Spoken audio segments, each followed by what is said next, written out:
ഈശോ മിശിഹായ്ക്ക് സ്തുതിയായിരിക്കട്ടെ. ജനുവരി 21 ചൊവ്വ. പരിശുദ്ധ കുർബാന മധ്യേ നമ്മൾ വായിക്കുന്ന സുവിശേഷ ഭാഗം യോഹന്നാൻ്റെ സുവിശേഷം 17-ാം അധ്യായം 6 മുതൽ 11 വരെയുള്ള വാക്യങ്ങളും, റോമാലേഖനം 15-ാം അധ്യായം 14 മുതൽ 21 വരെയുള്ള വാക്യങ്ങളുമാണ്. യോഹന്നാൻ്റെ സുവിശേഷം 17-ാം അധ്യായവും റോമാലേഖനം 15-ാം അധ്യായം. ഒരു ലളിതമായ ആശയം, പ്രത്യേകിച്ച് ധനഹാകാലമല്ലേ. ധനഹാകാലം കർത്താവ് തമ്പുരാൻ്റെ പരസ്യജീവിതത്തെ ധ്യാനിക്കുന്ന കാലമാണ്. എന്ന് വെച്ചാൽ എന്താ? സുവിശേഷ പ്രഘോഷണം. കർത്താവ് ദൈവരാജ്യത്തിൻ്റെ സുവിശേഷം പ്രഘോഷിച്ചതിൻ്റെ അനുസ്മരണമാണ് ധനഹാകാലത്തിൽ നമ്മൾ നടത്തുന്നത്. അതുകൊണ്ടാണ് ഈശോ തമ്പുരാൻ തുടർച്ചയായി സുവിശേഷം പ്രഘോഷിച്ച ഏറ്റുപറഞ്ഞ വിശുദ്ധരെ നമ്മൾ ഓരോ വെള്ളിയാഴ്ചകളിലും സ്മരിക്കുന്നത്.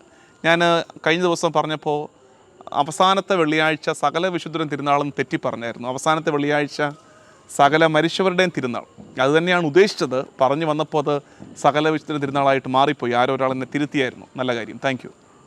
ഇന്ന് നമ്മൾ ചിന്തിക്കുന്നത് ആ സുവിശേഷ പ്രഘോഷണത്തിൽ നമ്മൾ ശ്രദ്ധിക്കേണ്ട ഒരു ശൈലിയാണ്. നമുക്കറിയാം ഇന്ന് എങ്ങനെയാണ് സുവിശേഷ പ്രഘോഷണം നടക്കുന്നത്. ഞാൻ ഉൾപ്പെടെയുള്ള എല്ലാ സുവിശേഷ പ്രഘോഷകരും എന്താ ചെയ്യുന്നത്? ഓൾറെഡി സുവിശേഷം എത്തിയവരോട് വീണ്ടും സുവിശേഷം പകർന്നു കൊടുക്കുന്നു. അപ്പോൾ അത് എന്താ പറയുന്നത്? Building upon one stone. ഒരു കല്ലിൻ്റെ മേൽ അടുത്ത കല്ലെടുത്ത് വെച്ച് ഒരു കൂട്ടായ പ്രക്രിയ നടക്കുന്നുണ്ട്. അത് നല്ലതാണ്, അത് വേണം. പക്ഷേ പൗലോസ്ലീഹ ഈ റോമാലേഖനത്തിൽ മറ്റൊരു ശൈലിയെക്കുറിച്ച് പറയുന്നുണ്ട്. ആ ശൈലിയെക്കുറിച്ചും നമുക്കൊരു ശ്രദ്ധയുണ്ടാകണം, ഒരു ബാലൻസ് കീപ്പ് ചെയ്യാൻ. ഞാൻ പറഞ്ഞത്, പൗലോസ്ലീഹ മറ്റൊരിടത്ത് പറയുന്നുണ്ട്, നട്ടതും നനച്ചതും വളർത്തിയതും എന്നൊക്കെ പറയുന്നുണ്ട്. എന്ന് വെച്ചാൽ അതൊരു പ്രോസസ്സാണ്. ഒരാൾ നടുന്നു, മറ്റൊരാൾ നനയ്ക്കുന്നു, മറ്റൊരാളായിരിക്കും വിളവെടുക്കുന്നത്. അത് ഈ സഭയുടെ ശൈലിയാണ് സുവിശേഷ പ്രഘോഷണത്തിൻ്റെ.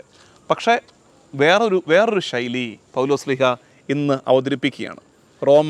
അതിലാണ് നമ്മുടെ ഇന്നത്തെ ചിന്ത. റോമാലേഖനം 15-ാം അധ്യായം 20-ാം വാക്യം. റോമാലേഖനം 15-ാം അധ്യായം 20-ാം വാക്യം. അവിടെ പൗലോസ്ലീഹ പറയുന്ന വാക്യം, അത് വാക്ക് ശ്രദ്ധിക്കണേ. ഹോംവർക്ക് തന്നിട്ട് കുറച്ചു കാലമായി.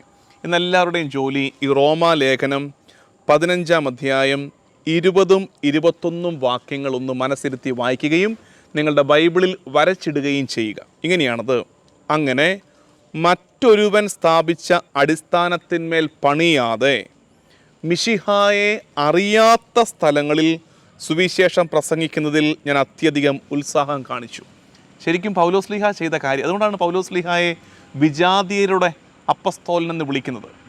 മറ്റൊരുവൻ സ്ഥാപിച്ച അടിസ്ഥാനത്തിന്മേൽ പണിയാതെ മിശിഹായെ അറിയാത്ത സ്ഥലങ്ങളിൽ സുവിശേഷം പ്രഘോഷിക്കുന്നതിൽ ഞാൻ അത്യധികം ഉത്സാഹം കാണിച്ചു. 21-ാമത്തെ വാക്യം, അടുത്തത്: ഒരിക്കലും അറിഞ്ഞിട്ടില്ലാത്തവനെ അവർ ദർശിക്കും, അവനെക്കുറിച്ച് കേട്ടിട്ടില്ലാത്തവർ അവനെ മനസ്സിലാക്കുമെന്ന് എഴുതപ്പെട്ടിട്ടുണ്ടല്ലോ. ഒരിക്കലും അറിയാത്തവരിലേക്ക് പൗലോസ്ലീഹ സുവിശേഷം എത്തിക്കുന്നു. ശരിക്കും പറഞ്ഞാൽ നമ്മൾ ഈ കാലത്ത് കുറച്ചൊക്കെ ശ്രദ്ധിക്കേണ്ട ഒരു കാര്യമാണ്. പൊതുവേ ഇപ്പം നടന്നുകൊണ്ടിരിക്കുന്നത് നിങ്ങൾക്കറിയാം, കഴിച്ചവരെ തന്നെ വീണ്ടും വീണ്ടും കഴിപ്പിക്കാനാണ് തിടുക്കം. ഈ പലത് കഴിച്ച് ഒരു പരുവമാവുകയും ചെയ്യുകയാണ്. ഒബീസിറ്റി വരികയാണ്. ഈ ആത്മീയ മേഖലയിൽ പോലും ഈ കിട്ടിയവർ തന്നെ പിന്നെയും ചിലപ്പോഴൊക്കെ ചില സ്ഥലങ്ങളിൽ പ്രസംഗിക്കാൻ പോകുമ്പം നമുക്ക് സങ്കടം തോന്നും. ദൈവമേ, എല്ലാ പ്രസംഗവും കേൾക്കുന്നവരാണ് അവർ തന്നെയാണ് പിന്നെയും കേട്ടുകൊണ്ടിരിക്കുന്നത്. അവരുടെ അടുത്തോട്ടാണ് ഞാനും പിന്നെയും പോകുന്നത്. അങ്ങനെ പോകാതെ കർത്താവിനെ അറിയാത്തവരിലേക്ക്, അജ്ഞതയുടെ നിഴല് വീണ ഇടങ്ങളിലേക്ക് കർത്താവിൻ്റെ സുവിശേഷവുമായിട്ട് പോകണം, പൗലോസ്ലീഹായെ പോലെ. അങ്ങനെ ഒരു ശൈലി നമുക്ക് ഇനി പഠിച്ചെടുക്കണം. അതിന് നമ്മുടെ പ്രാക്ടിക്കൽ, നമ്മുടെ ജീവിതത്തിൽ എങ്ങനെയാണ് അത് പറ്റുന്നത്? മറ്റൊരാളെയും ഒഫൻഡ് ചെയ്യുക. ഇതര മതസ്ഥർ, ജന്മത്താൽ തന്നെ മറ്റൊരു മതത്തിൻ്റെ ഭാഗമായവർ നമുക്കിടയിൽ, നമ്മുടെ ചുറ്റുപാടുമൊക്കെ ഉണ്ടല്ലോ, നമ്മുടെ വർക്ക് സ്പേസിലുണ്ടല്ലോ. നമ്മൾ യാത്ര ചെയ്യുന്ന, പ്രത്യേകിച്ച് ട്രെയിനിലും ബസ്സിലുമൊക്കെ യാത്ര ചെയ്ത് ജോലിക്ക് പോകുന്നവർക്ക് അടുത്തിരിക്കുന്ന ഒരാളോട് സംസാരിക്കുന്ന പല വിഷയങ്ങളിലൊന്നായിട്ട് എൻ്റെ കർത്താവും ദൈവവുമായവൻ പറഞ്ഞുകൂടെ? അത് അവരെ ഒഫൻഡ് ചെയ്യുകയല്ല, അത് ഫനാറ്റിസം അല്ല, അത് ടെററിസം അല്ല. ഞാൻ അറിഞ്ഞ ഒരു നേരിനെ, ഞാൻ മനസ്സിലാക്കിയ ഒരു സത്യത്തെ സധൈര്യം അറിയാത്തൊരാളിലേക്ക് പകർന്നു കൊടുക്കുന്ന പൗലോസ്ലീഹ പറഞ്ഞ ഈ പ്രഘോഷണ ശൈലിയാണ്.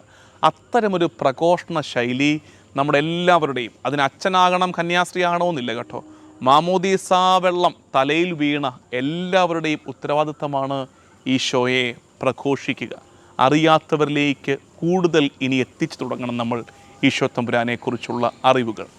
അങ്ങനെ വരുമ്പോൾ എന്താ സംഭവിക്കുന്നത്? യോഹന്നാൻ്റെ സുവിശേഷം ഇന്നത്തെ വായന 17-ാം അധ്യായം 6 മുതൽ 11 വരെയുള്ള വാക്യങ്ങൾ. യോഹന്നാൻ സുവിശേഷം 17-ാം അധ്യായം ഈശോയുടെ പുരോഹിത പ്രാർത്ഥനയാണ്, പല ആവർത്തി ഞാൻ പഠിപ്പിച്ചിട്ടുള്ളതാണ്.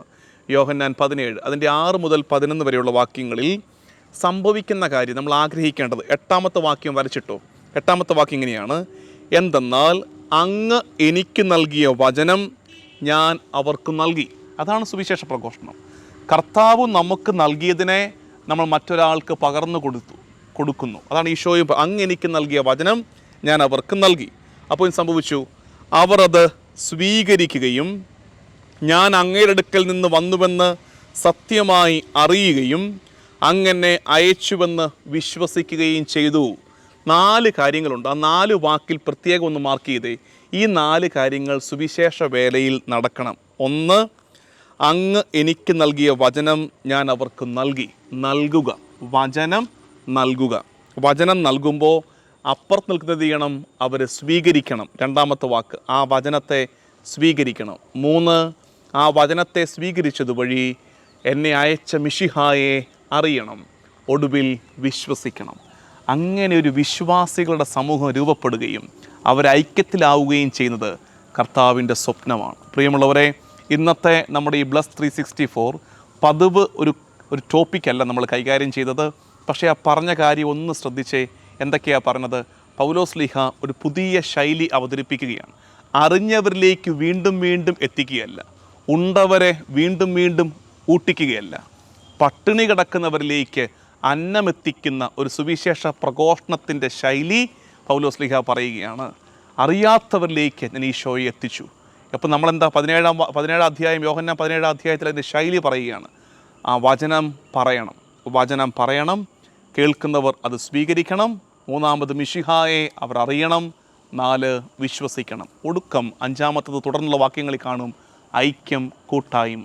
വിശ്വസിച്ചവർ ഒരു മനസ്സും ഒരു ഹൃദയവുമായി ഏക കൂട്ടായ്മയായി മാറണം.